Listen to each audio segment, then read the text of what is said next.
Amendement portant article additionnel après l'article 4. Deux amendements pouvant être mis en discussion commune. Amendement 1218, Madame Orliac.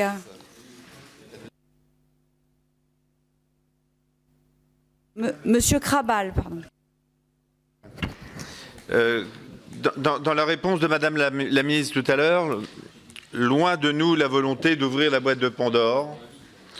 Il s'agit simplement de regarder les choses telles qu'elles sont. La loi Evin a 25 ans. Et donc, je pense qu'il faudrait que nous puissions avoir un bilan de cette loi Evin, ce qui nous permettrait peut-être d'appréhender en toute quiétude cet aspect de la lutte contre l'alcoolisme.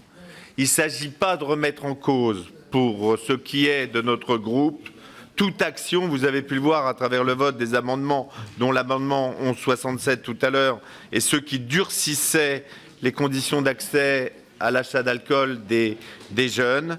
Pour nous, la loi Evin, il faut maintenir la lutte contre les excès de consommation d'alcool. Il faut encore plus que jamais protéger les populations à risque, et notamment les jeunes. Et il faut faire le constat qu'aujourd'hui, eh bien, les jeunes continuent de consommer et dans des conditions différentes, comme ça a été rappelé tout à l'heure.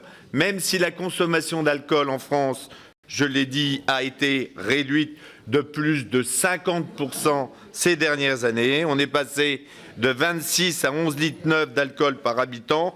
Et surtout, c'est la consommation du vin qui s'est écroulée de 20 à 6,9 litres.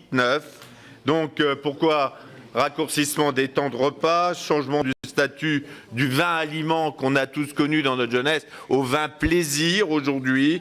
Et puis, il y a eu un engagement de la filière en faveur de la modération et de la consommation respectable.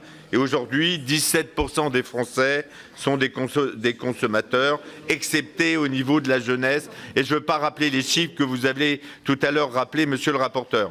Et donc, pour autant, s'il faut maintenir ces aspects de lutte contre l'alcoolisme, surtout chez les jeunes, il faut reconnaître que la loi Evin, relative à la lutte contre le tabagisme et l'alcoolisme, est construite sur un vide juridique qui va en s'amplifiant aujourd'hui.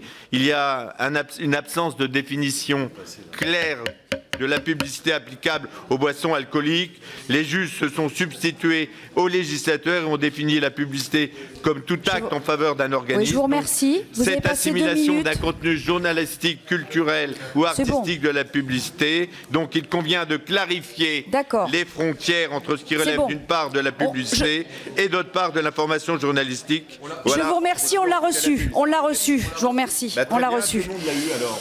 On l'a reçu. Monsieur Sebaoun.